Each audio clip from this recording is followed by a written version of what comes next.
Alhamdulillah.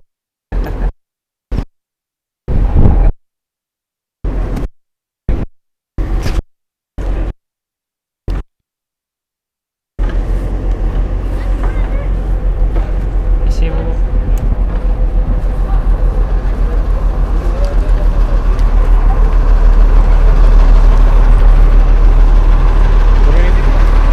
Hah?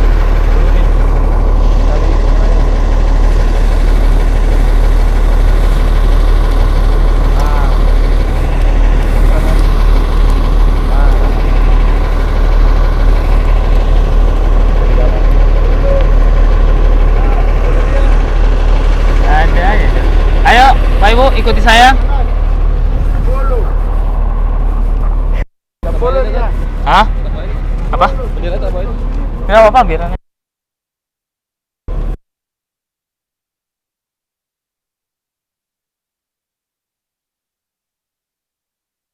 Di makam.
Aha. Kok kurang normal. Waalaikumsalam. Alhamdulillah.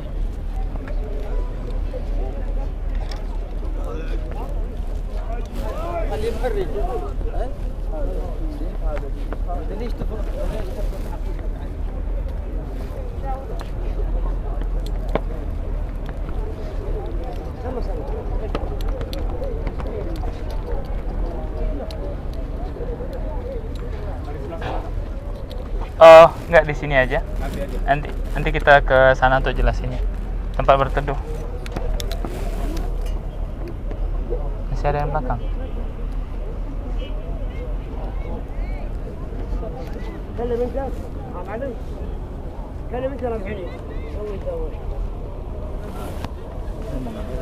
Nggak tahu.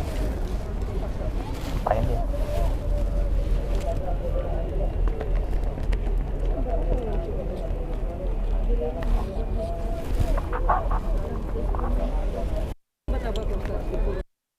Iya, ini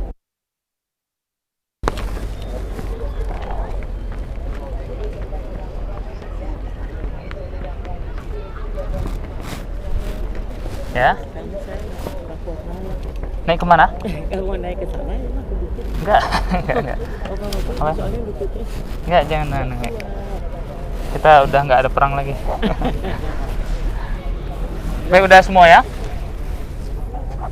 Bismillahirrahmanirrahim. Alhamdulillahirabbil alamin. Assalatu wassalamu ala nabiyyina Muhammad wa ala alihi wa ashabihi wa man tabi'ahum bi ihsan ila yaumiddin. Amma ba'd. Bapak Ibu, ini tempat pemakaman syuhada Uhud, kaum muslimin yang meninggal di perang Uhud. Di sini dimakamkan. Makamnya sudah tak terlihat seperti makam lagi, seperti kuburan, karena jadi kawasannya oleh pemerintah. Di sini juga dikuburkannya Hamzah bin Muttalib. Beliau wafat, di sini beliau dikubur.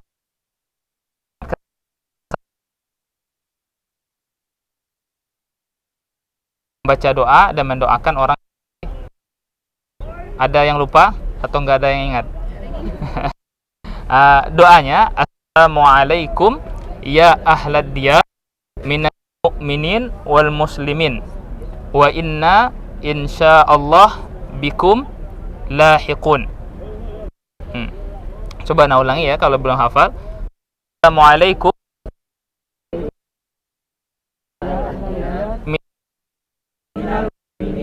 muslimin wa inna insyaallah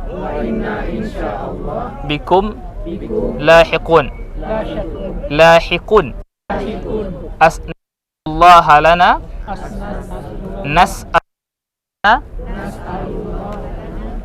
walakum al-afiyah. Ini kita doakan keselamatan untuk orang yang dikuburkan di sini, yaitu para syuhada di sini secara hudud. Ini para sahabat ya, para sahabat yang dikuburkan di sini. Dan kita minta ampunan untuk diri kita sendiri dan juga untuk penghuni ini. Ini kita ketika perang.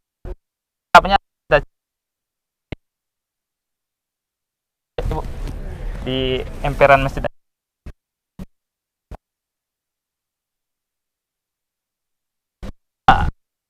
Saya jelaskan insyaallah bagaimana perang Uhud. Tapi Bapak Ibu silakan duduk di emperan masjid itu yang ada tangganya, biar apa? Mau di sini? Enggak kan? Pusing nanti.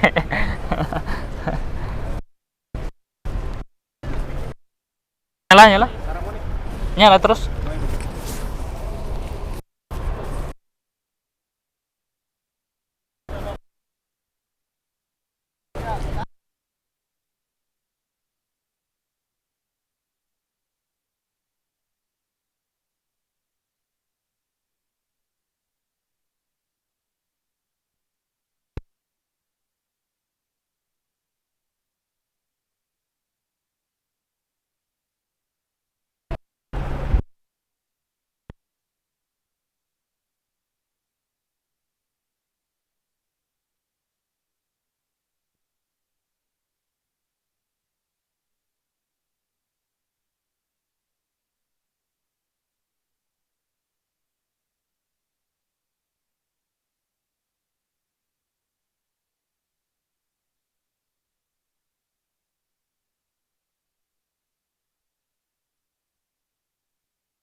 Baik, silakan kumpul di sini saja. Yang ingin duduk di tangga silakan, yang berdiri juga silakan biar berteduh.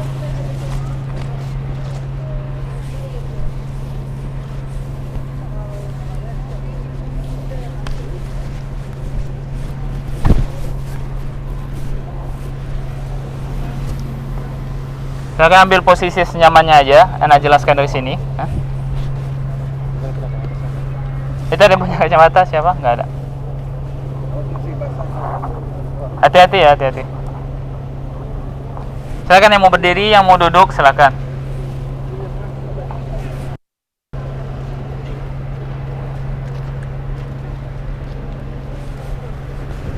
Pak, ini nggak berangkat kayaknya.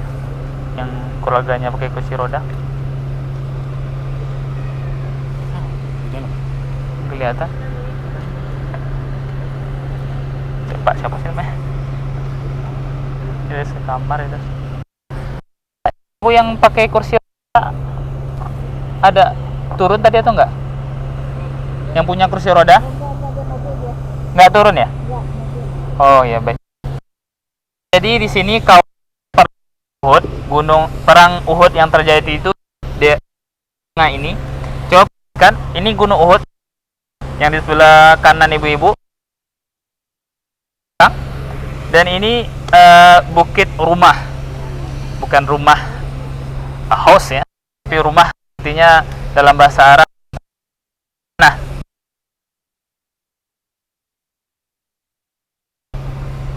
orang yang ini di sana posisinya.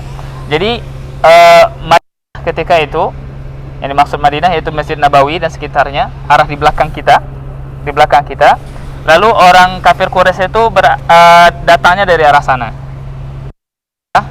sana, dan ini bukit para pemanah dan pos komando atau markas muslimin ketika perang ada di sekitar sini, samping masjid ini, samping masjid ini, dan perangnya terjadi di tengah ini, dekat dengan kuburan ini.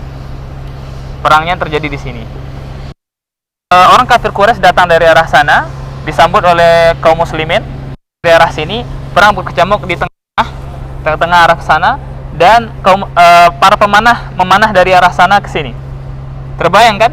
Jadi orang Quraisy tidak bisa menusuk markas kaum muslimin dari arah belakang. Kenapa ditaruh para pemanah di sini?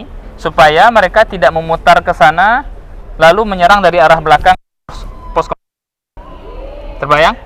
Makanya ditaruh para pemanah di sana.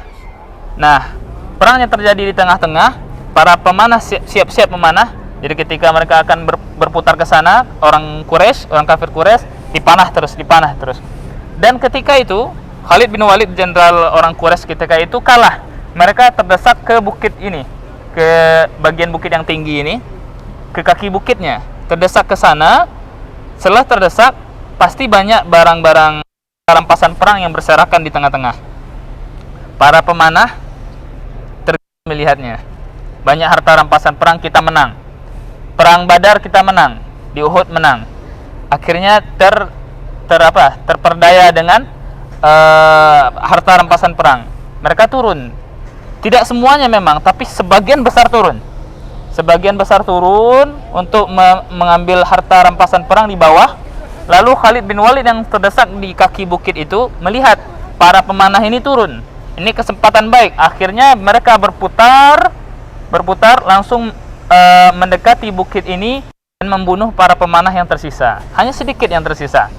Nah, ketika pemanah yang di atas ini sudah terbunuh, sudah tidak ada lagi karena yang turun banyak. Lalu Khalid bin Walid berputar memutari bukit kecil ini, lalu menyerang kaum muslimin dari arah belakang ke sini. Akhirnya terpaksa Nabi Muhammad SAW digiring ke arah bukit yang ada celah itu. Nah, digiring terus sampai dalam proses penggiringan Nabi ke celah bukit itu banyak sahabat yang meninggal. Bahkan dikira Nabi sudah wafat karena perang sudah kacau. Posisinya ketika itu kaum muslimin sudah terdesak, Nabi Muhammad sudah terdesak. Bahkan Fatimah membawa Nabi Muhammad, di sana ada goa di sana. Di sana diobati Nabi Muhammad oleh anaknya itu Fatimah. Fatimah mengobati Nabi Muhammad SAW di sana. Nah, Khalid bin Walid mendesak kaum muslimin Nabi Muhammad sana, tetapi di qadarullah masyafa, alhamdulillah, Khalid bin Walid takut diserang dari arah belakang.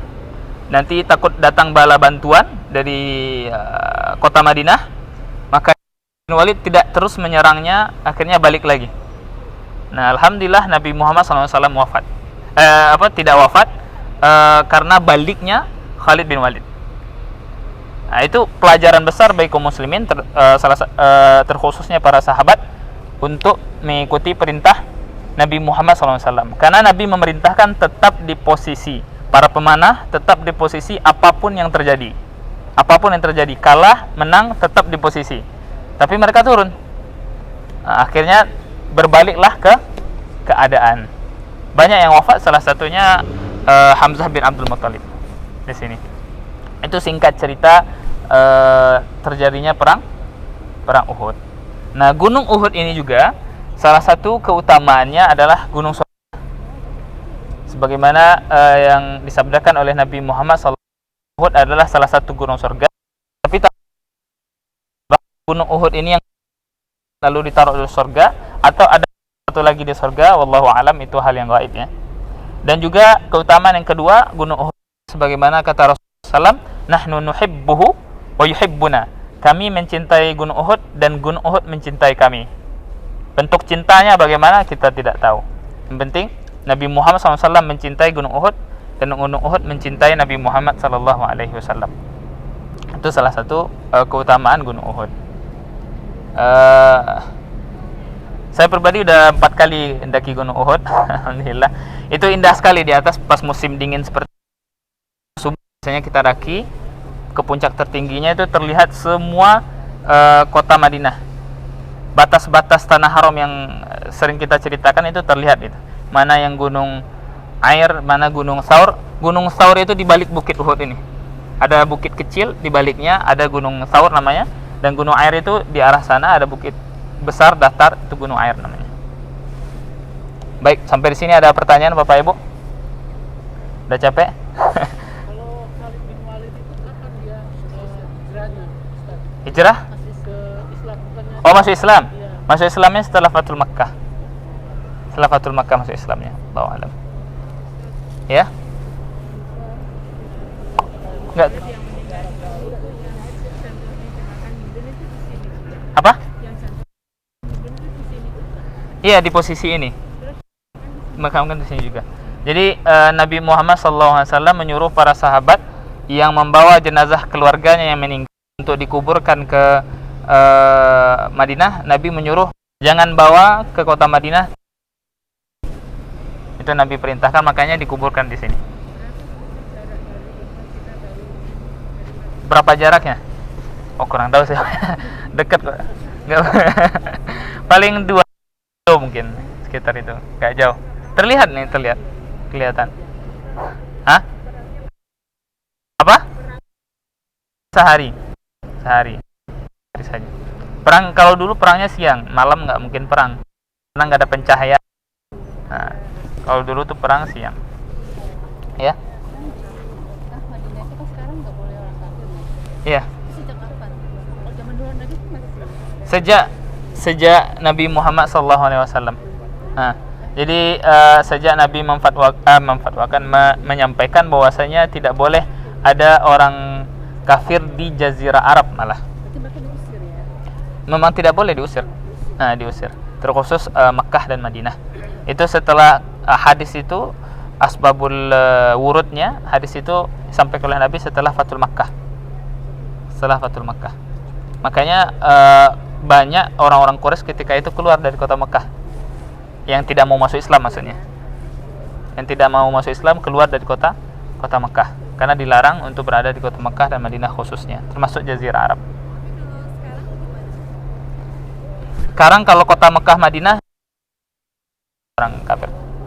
Makanya ibu kota Saudi di Riyadh, bukan Mekkah. Karena ibu kotanya Mekkah pasti ada datang ini dari mana orang kafir, nggak mungkin. Makanya ibu kotanya di Riyadh. Dan kota administrasinya, kota metropolitannya salah satunya Jeddah. Mekkah. Jeddah.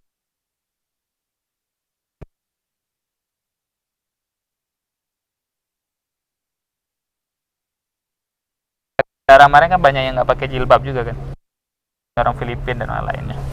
Baik, ada ya? Ada pertanyaan? Kita selesaikan. Ada Pak? Atasnya? Jauh jaraknya Bu, 400 kilo. Apanya? Pertengahan antara Madinah dan Mekah. Pertengahan ini gimana maksudnya? Saya ngerti. Kita jauh jaraknya. Mekkah dan Madinah itu 400 kilo. Jauh. Pasti banyak daerah-daerah di Mekkah dan Madinah. Ada pertanyaan lagi? Habis? Pak, mungkin sekarang sesi foto-foto. Yang mau foto-foto? Ayo foto sama dulu.